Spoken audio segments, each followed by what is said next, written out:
Fala pessoal, tudo bem com vocês? Hoje eu trouxe um vídeo para explicar um pouco mais acerca do conceito da divisão entre frações. No último vídeo eu falei um pouquinho da onde surgiu aquela regra da inversão da segunda fração, que está dividindo. Hoje eu queria trazer algumas ideias que vão ajudar não só a compreender melhor o conceito da divisão, mas também vão ajudar a resolver exercícios mais rapidamente nos vestibulares. Então, você pode utilizar essas dicas para poder resolver os exercícios, utilizando uma delas. Então, vamos lá. A primeira ideia que eu quero tratar com vocês é acerca do tema da divisão em si. Então, a fração, ela pega muito do conceito da divisão. Geralmente, quando nós estamos estudando divisão lá no ensino fundamental, o professor geralmente pergunta: quantos quatros cabem no 20? Bom, se a gente for colocando 4 em 4, a gente sabe que vão caber 5 quatros. Por quê? 4 vezes 5 é igual a 20. Então, é essa ideia que eu quero puxar aqui. Então, por exemplo, a gente tem aqui a divisão de 4 quintos dividido por 1 décimo. A pergunta aqui é: quantos 1 décimo cabem dentro do 4 quintos? Então, aqui eu vou utilizar a parte geométrica para que a gente consiga visualizar bem. Como a gente está falando desse de quanto cabe, é bom a gente saber observar. Óbvio, na hora da prova vai ser muito difícil você desenhar, mas você treinando, você consegue ter essa noção rapidamente. Então observem, 4 quintos é esta área aqui, ó. É esta área, certo? É essa área toda aqui. 1 décimo é essa área. E se a gente for analisar friamente, o 1 décimo é metade de 1 quinto. Porque aqui ó, a gente tem 1 quinto, mais 1 quinto, mais 1 quinto 4 vezes. Logo, 4 quintos. Aqui a gente só tem 1 décimo. O 1 décimo, ele é metade do 1 quinto. Logo, se a gente for contar corretamente, vai estar aqui separado na metade, aqui também e aqui também. Logo, a gente vai ter o 1 décimo aqui, aqui, aqui, aqui e assim sucessivamente. Então, a gente sabe que cabem 8 1 décimos dentro de 4 quintos. Logo, 4 quintos dividido por 1 décimo é igual a 8. Se a gente aplicar aquela regrinha lá da divisão, basta fazermos o seguinte. 4 quintos, vou inverter aqui, logo vai ficar 10 sobre 1, multiplicando. A multiplicação de cima vezes de cima, de baixo vezes o de baixo. 40 dividido por 5 é igual a 8. Pronto. A gente não precisa fazer mais nada. A gente encontrou a resposta. Certo? Treinem essa ideia que ela vai se tornando cada vez mais comum na memória de vocês e vai ficando cada vez mais fácil. Vocês não vão precisar nem mais desenhar. Vai chegar um momento que vai ser muito fluido. Próximo.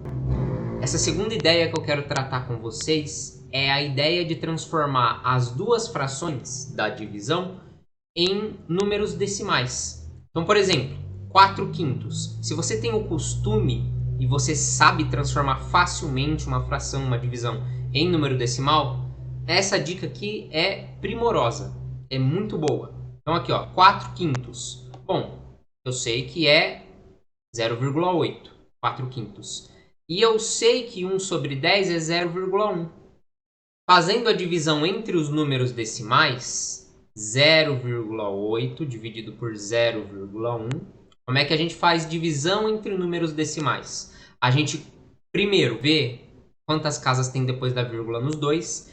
Esse daqui tem a mesma quantidade de casas depois da vírgula que esse, então eles estão na mesma base. Então eu posso cancelar a vírgula. Então na realidade eu tenho 8 dividido por 1. 8 dividido por 1 é 8. Chegamos na mesma resposta que no exemplo anterior.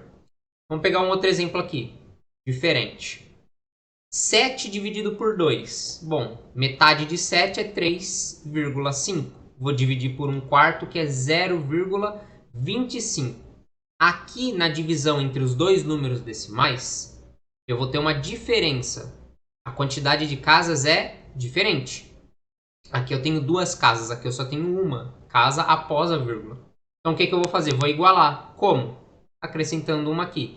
3,5 é a mesma coisa que 3,50. Não estou alterando o valor. O que eu estou fazendo? Estou acrescentando uma casa decimal. Estou mostrando uma casa decimal a mais.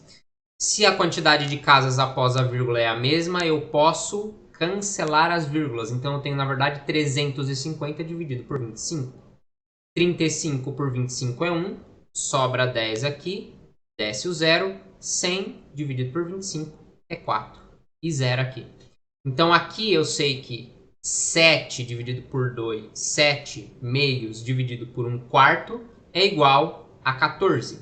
Bom, se a gente aplicar na regrinha, né, inverte, eu tenho aqui 7 sobre 2 vezes 4 sobre 1. Logo eu tenho 7 vezes 4, 28. 2 vezes 1, 2. 28 por 2 é 14. Tentem resolver esta daqui, ó, pelo método anterior. Vocês precisam ir treinando, pessoal. Aproveitem essas técnicas porque isso ajuda muito a melhorar o entendimento do conceito e também ver qual é o método mais adequado para você. Cada pessoa tem um método adequado para poder resolver o exercício. Tem gente que soma de maneira diferente, tem gente que subtrai, que multiplica, que divide de maneira diferente. Só estou apresentando ferramentas para que vocês consigam resolver exercícios mais rapidamente. E a última ideia é a gente aplicar o próprio conceito. Ao invés da gente usar a regrinha, que é inverter, que é uma regra geral, nós vamos fazer o quê? Nós vamos dividir o de cima pelo de cima e o de baixo pelo de baixo. Então, por exemplo, 6 dividido por 3 dá certo, dá 2. Só que aqui embaixo eu vou ter o quê? 7 dividido por 5. E não é um resultado exato. Se eu fosse seguir esse caminho, eu teria o quê? 2 dividido por 7/5. Daí seria só aplicar a regra, então eu teria 2 vezes 5 sobre 7, que é igual a 2 vezes 5. Lembrando, embaixo do 2 tem 1. 2 vezes 5, 10 e 1 vezes 7 é o próprio 7. Essa seria a resposta. Não, tá ótimo, dá para resolver. Só que vão existir casos onde nenhum dos dois valores vai dar certo. Então você vai ter que tentar aplicar ou a regra ou aplicar a técnica que eu vou ensinar aqui agora, que é um preâmbulo à demonstração da regra. Eu também quero apresentar para vocês hoje a demonstração daquela regra de maneira generalizada, de maneira geral. Uma demonstração mesmo.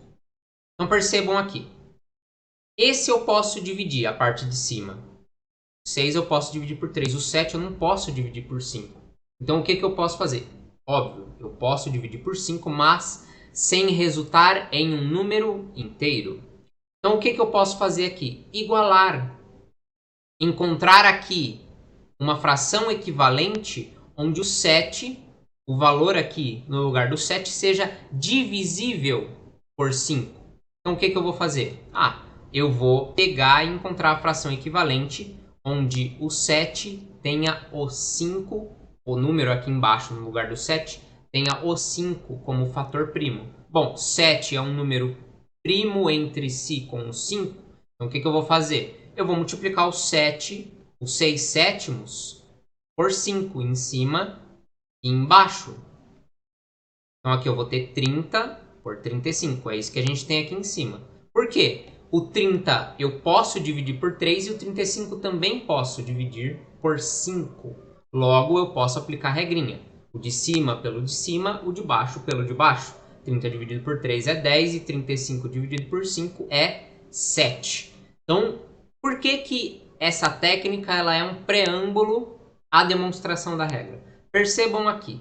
Se no lugar desses 6 eu tivesse, por exemplo, 2 sétimos dividido por 3/5. Eu não tenho como dividir 2 por 3, nem 7 por 5. Eu poderia aplicar a regrinha. Mas vamos fazer de uma forma diferente. Vamos generalizar. são números diferentes. Então, eu tenho A, B, A dividido por B, dividido por C, dividido por D. O que eu vou fazer aqui? Eu vou pegar esse AB e vou encontrar a fração equivalente a ela, do mesmo modo aqui, em que o 2 pode ser divisível por 3.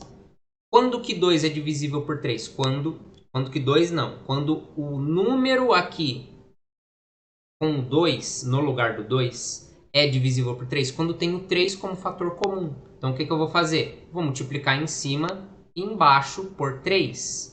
O que vai acontecer? Eu vou ter 6 sobre 21, dividido por 3/5. Agora, a parte de cima é divisível pela de baixo. Então, vamos aplicar aqui o conceito que a gente observou. O que eu fiz aqui? Multipliquei pelo C, esse valor aqui em cima. Então, vezes C, vezes C. Continua sendo dividido por C, D, a fração. Prosseguindo, o 21 ele é divisível por 5? Não. Então, o que eu vou fazer? Encontrar a fração equivalente, onde o valor aqui embaixo, no lugar do 21, é divisível por 5. Como? Usando o 5 como fator comum. Vezes 5 em cima e embaixo. 6 vezes 5, 30. 21 vezes 5, 105. Tudo isso dividido por, primeiro, 3, depois por 5. O que eu fiz aqui? Eu peguei esse A vezes C sobre B vezes C e multipliquei por D em cima e por D embaixo, continuando dividindo, sendo dividido por CD. Ok? Então, aqui nós temos A vezes C vezes D por B vezes C vezes D. Tudo isso daqui, a gente está aqui dividindo por C em cima e embaixo por D. Já vamos chegar lá. 30 dividido por 3 é igual a 10. Ótimo. 105 dividido por 5 é igual a 21. Encontramos a fração aqui, a resposta. Se eu aplicasse a regra aqui, daria a mesma resposta? Vamos ver. 2/7 vezes... E aí a gente inverte essa segunda fração. Caso vocês tenham dúvida do porquê eu estou invertendo, vejam o vídeo anterior, pessoal. 2 vezes 5 é 10. 7 vezes 3 é 21. A mesma resposta. Só que aqui eu fui pegando passo a passo do porquê a gente utiliza essa inversão de uma outra forma. E aqui eu estou generalizando essa regra que eu apliquei. Vamos lá. A vezes C vezes D dividido por C. Quando eu tenho, por exemplo, 12 dividido por 3, o que eu tenho aqui na verdade? O 12, ele é 2 vezes 3, que é 6, vezes 2 de novo. Olha aqui, ó, o 3 eu posso dividir por 3. O que eu vou ter aqui como resposta? 2 vezes 2. Corta esse com esse, o que eu vou ter? 4. 12 dividido por 3 é quanto? É 4. Então aqui eu posso pegar, ó, A vezes C vezes D dividido por C, eu posso dividir. A, C, D dividido por C. O que vai sobrar? A vezes D. Dividido B vezes C vezes D, mesma regra. Se eu tenho D dividindo aqui, eu posso cortar esse D com esse. Estou fazendo a divisão. Então, o que eu vou ter? B vezes C. Separa isso em duas frações. O que eu vou ter? A sobre B vezes D sobre C. Logo, o que eu tenho? Essa fração é igual a essa. A operação da divisão entre duas frações sempre vai ser igual à multiplicação entre essas duas frações, só que a segunda invertida. A segunda sendo inversa. É isso, pessoal. Essa é a generalização da regra. Acabei de demonstrar para vocês. Essa seria uma demonstração, óbvio. Não com uma robustez muito grande, eu só apenas generalizei analogamente enquanto eu demonstrava um exemplo, certo? Então, um exemplo numérico e aqui a regra geral, a generalização da demonstração. Tá bom, pessoal? Eu espero que vocês tenham gostado. Esse conteúdo aqui, esse vídeo, ele vai servir de base para os próximos, porque eu vou explicar para vocês um método seguro para poder estudar matemática.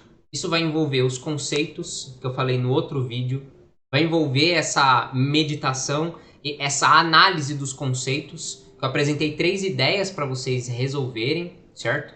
Trouxe outros conceitos como de geometria, como de números decimais. E tudo isso a gente pode ir se utilizando para poder compreender melhor os conceitos, certo? E eu também apresentei a demonstração.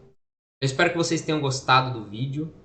Não se esqueçam de curtir, isso ajuda muito aqui o canal a crescer e também a esse conteúdo chegar a outras pessoas. Comentem o que vocês acharam, tirem suas dúvidas, deixem sugestões de próximos vídeos, o que vocês querem saber, qual é o porquê na matemática que vocês querem entender. Deixem aí nos comentários e compartilhem, assim vai chegando esse vídeo, essas aulas para mais pessoas. Não se esqueçam também de se inscrever no canal, tá bom, pessoal? Espero que tenham gostado. Vejo vocês na próxima. Até mais.